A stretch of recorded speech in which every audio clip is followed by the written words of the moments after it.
معاشی بحالی کے لیے 73,000 کروڑ کا پیکیج۔ وزیر فائنانس نرملا سیتا رمن نے معاشی بحالی کے لیے 73,000 کروڑ روپے کے ایک پیکیج کا اعلان کیا، جس میں مرکزی حکومت کے ملازمین کے لیے ایڈوانس بھی شامل ہے۔ مرکزی حکومت اور سرکاری اداروں کے ملازمین کو LTC الاؤنس کے طور پر 11,575 کروڑ روپے ادا کیے جائیں گے۔ یہ رقم اس شرط پر دی جائے گی کہ وہ اسے 31 مارچ سے قبل غیر لازمی اشیاء پر خرچ کریں گے۔ ریاستیں علیحدہ طور پر 12,000 کروڑ روپے کی حقدار ہو سکتی ہیں۔ یہ رقم 50 سال کے سود سے پاک قرض کے طور پر ہوگی۔ مرکزی حکومت سڑکوں، دفاع، انفراسٹرکچر، پانی کی سپلائی اور شہری ترقی کے لیے اضافی 2,500 کروڑ روپے خرچ کرے گی۔ وزیر فائنانس نرملا سیتا رمن نے بتایا کہ ان تمام اقدامات سے 73,000 کروڑ روپے کی اضافی طلب پیدا ہوگی۔ حکومت نے مئی میں 20 لاکھ کروڑ روپے کے آتما نربھر راحت پیکیج کا اعلان کیا تھا، جس کا مقصد معیشت بحال کرنا ہے۔ حکومت نے اپنے تمام آفیسرز اور ملازمین کے لیے تہوار کے موقع پر 10,000 روپے سود سے پاک ایڈوانس دینے کا اعلان کیا ہے، تاکہ طلب میں اضافے کے لیے صارفین کے خرچ کی طاقت میں اضافہ کیا جائے۔ وزیر فائنانس کے بروقت اقدامات سے معیشت میں طلب کو تقویت پہنچے گی۔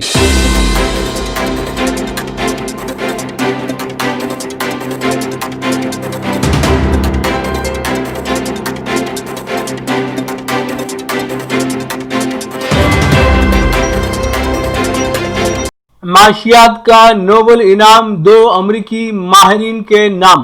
اس سال معاشیات کا نوبل انعام 2 امریکی ماہرین معاشیات پال ملگروم اور رابرٹ ولسن کو دینے کا اعلان کیا گیا ہے۔ ان ماہرین کو یہ انعام کمرشل ایکشن یا تجارتی نیلامی کے تعلق سے ان کے کام پر دیا گیا ہے۔ اسٹاک ہوم کی نوبل کمیٹی کے مطابق ان ماہرین معاشیات کو ایکشن تھیوری میں بہتری اور ایکشن یا نیلامی کے نئے طریقوں کی تلاش پر اس اعزاز سے نوازا گیا ہے۔ دونوں ماہرین کو سویڈن کی مرکزی بینک رکس بینک کی جانب سے دیا جانے والا نوبل انعام رواں برس 10 دسمبر کو اسٹاک ہوم میں دیا جائے گا۔ اس سے قبل 13 ایسے اقتصادی ماہرین کو دیا گیا تھا جنہوں نے دنیا سے غربت ختم کرنے کی اہم اقتصادی تجاویز پیش کی تھی۔ نوبل کمیٹی ہر سال اکتوبر کے آغاز میں ہی نوبل پرائز کا اعلان کرتی ہے۔ اس سال 5 اکتوبر سے کمیٹی نے رواں سال کے فاتحین کا اعلان کرنا شروع کیا ہے۔ رواں سال کے تمام انعام یافتگان کو 10 دسمبر کو ایوارڈز اور رقم دی جائے گی۔ ایوارڈز دینے کے لیے سویڈن اور ناروے میں 2 مختلف تقاریب ہوں گی۔ سویڈن کے شہر اسٹاک ہوم میں ہونے والی تقریب میں طب، کیمسٹری، فزکس، ادب اور اقتصادیات کے نوبل انعامات دیے جائیں گے، جبکہ ناروے کے شہر اوسلو میں ہونے والی تقریب میں امن کا نوبل انعام دیا جائے گا۔ ادب کے نوبل انعام کی رقم بھی ناروے کی حکومت ادا کرتی ہے، جبکہ اقتصادیات کے نوبل انعام کی رقم سویڈن کا مرکزی بینک ادا کرتا ہے۔ باقی چاروں نوبل انعامات کی رقم نوبل کمیٹی ادا کرتی ہے۔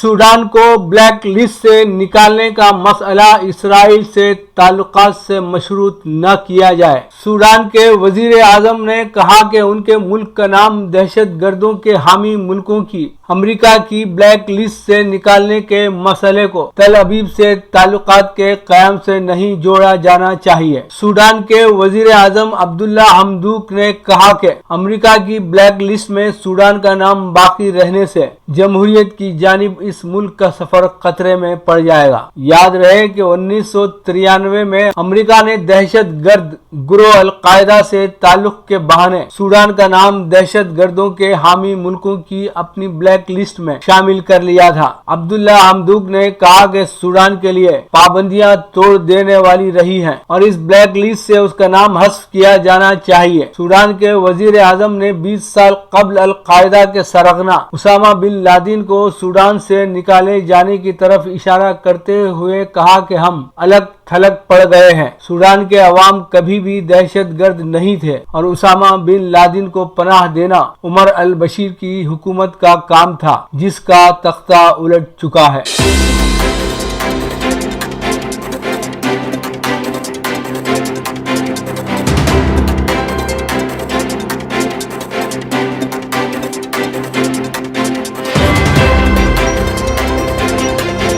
مکتوب ریاض من جانب KN واصف سعودی عرب۔ حرم مکی کے انتظامیہ کی جانب سے تقریباً 2 ہفتے قبل ایک لمبے عرصے بعد عوام کو عمرہ ادا کرنے کی اجازت دی گئی اور یہ اجازت صرف مملکت سعودی عرب کے مقامی اور مقیم غیر ملکیوں تک ہی محدود ہے۔ اس اجازت نامے میں بھی بہت ساری تحدیدات شامل ہیں، یعنی وقت واحد میں صرف ایک گروپ محدود تعداد کے ساتھ حرم میں داخل ہوگا اور ایک مقررہ وقت کے بعد انہیں واپس نکلنا ہوگا تاکہ دوسرے گروپ کو داخلہ دیا جا سکے۔ یہ طریقہ کار جسمانی دوری بنائے رکھنے کی خاطر اختیار کیا گیا ہے۔ اس سلسلے میں اب کچھ مزید ہدایتیں بھی جاری کی گئی ہیں۔ سعودی وزارت صحت نے 6 قسم کے افراد کو عمرہ اور زیارت مؤخر کرنے کی ہدایت کی ہے۔ وزارت صحت نے کہا ہے کہ 6 قسم کی بیماریوں میں مبتلا افراد کو چاہیے کہ وہ فی الحال عمرہ اور زیارت کا ارادہ نہ کریں۔ ایسے افراد جو غیر مستقل شوگر لیول رکھتے ہیں اور انہیں شوگر کے لیول میں ٹھہراؤ نہ ہونے کی وجہ سے گزشتہ 6 ماہ کے دوران اسپتال داخل ہونا پڑا ہو، انہیں عمرہ اور زیارت کا ارادہ مؤخر کرنا چاہیے۔ ایسے افراد جن کا بلڈ پریشر ہائی ہے اور اس کے باعث انہیں گزشتہ 6 ماہ کے دوران اسپتال داخل ہونا پڑا ہو، یا دل کے امراض میں مبتلا ہوں، یا جن کے دل کے مسل کمزور ہوں، وہ فی الحال عمرہ نہ کریں۔ وہ افراد جن کا خودکار دفاعی نظام کمزور ہے، سینے کے امراض میں مبتلا ہیں اور جنہیں گزشتہ 6 ماہ کے دوران اسپتال داخل ہونا پڑا ہو، ان کے لیے بھی یہی ہدایت ہے۔ وزارت نے کہا ہے کہ حد سے زیادہ موٹاپے کا شکار افراد، جگر کے امراض میں مبتلا یا شریانوں کے امراض میں مبتلا افراد جنہیں گزشتہ 6 ماہ کے دوران اس بیماری کی وجہ سے اسپتال داخل ہونا پڑا ہو، اور حاملہ خواتین بھی عمرہ اور زیارت مؤخر کریں۔ وزارت نے کہا ہے کہ مذکورہ بالا قسم کے افراد کو یہ ہدایت ان کی سلامتی کو مد نظر رکھ کر دی جا رہی ہے۔ ہمارا پروگرام وقفہ ادب۔ وقفہ ادب میں محترمہ تاجور سلطانہ کو سماعت فرمائیں۔ وسیلہ اردو ٹی وی کے ناظرین، آپ سبھی کو میرا سلام۔ میں وسیلہ اردو ٹی وی کے ڈائریکٹر جناب محمود شاہد صاحب کی بے حد مشکور و ممنون ہوں کہ انہوں نے مجھے وقفہ ادب پروگرام میں شرکت کی دعوت دی۔ مجھے یہ جان کر بے حد مسرت ہوئی کہ وقفہ ادب پروگرام میں ملک اور بیرون ممالک کے شعراء بھی شرکت کریں گے، جس کے لیے میں انہیں مبارکباد پیش کرتی ہوں۔ آپ کی خوبصورت سماعتوں کے لیے میں غزل حاضر کر رہی ہوں، ملاحظہ کیجیے گا۔ ان سے ملنے کی حسرت صدا رہ گئی، ان سے ملنے کی حسرت صدا رہ گئی، میرے دل میں اکیلی وفا رہ گئی، میرے دل میں اکیلی وفا رہ گئی، ان سے ملنے کی حسرت صدا رہ گئی۔ ان کے بارے میں ہم نے تو سوچا بہت، ان کے بارے میں ہم نے تو سوچا بہت، ہاتھ مل کر ہماری دعا رہ گئی، ہاتھ مل کر ہماری دعا رہ گئی، ان سے ملنے کی حسرت صدا رہ گئی. اور یہ شعر خاص طور سے ملاحظہ کیجیے گا.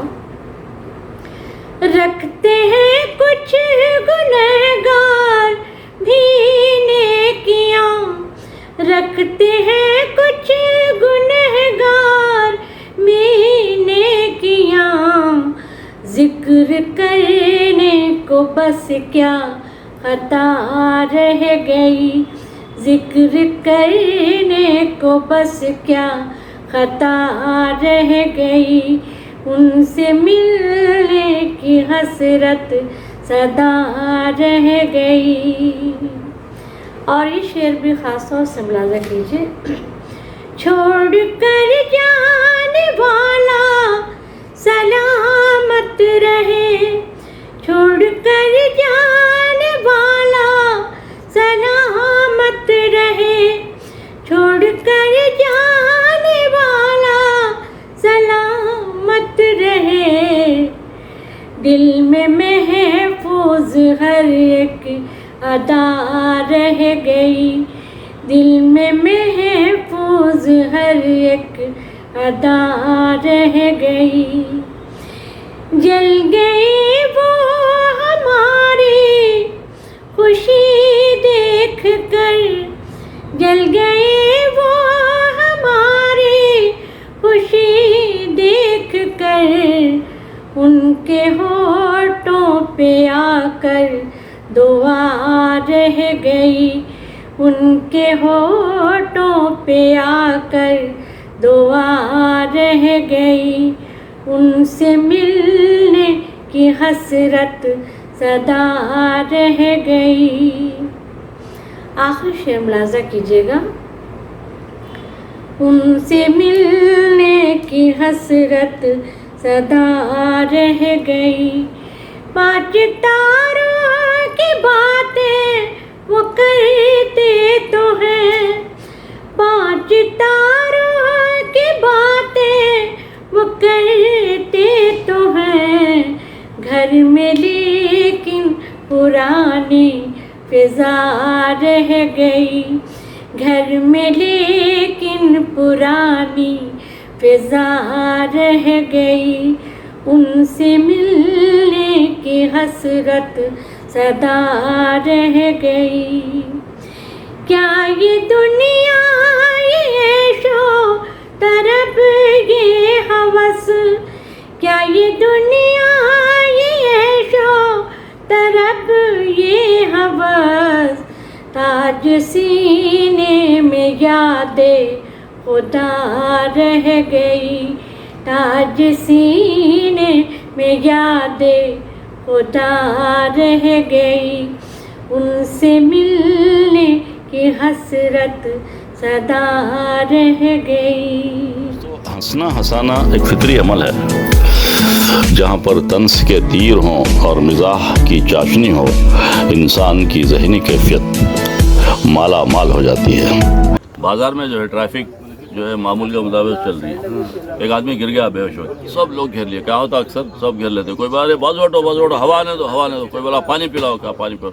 اور کوئی بولا چپل سونگاؤ اس میں سے کوئی بولا ارے تھوڑی دارو ڈالو یار اس کے منہ میں. ارے اس کی سنا رہے ہو نا کیا بول رہا.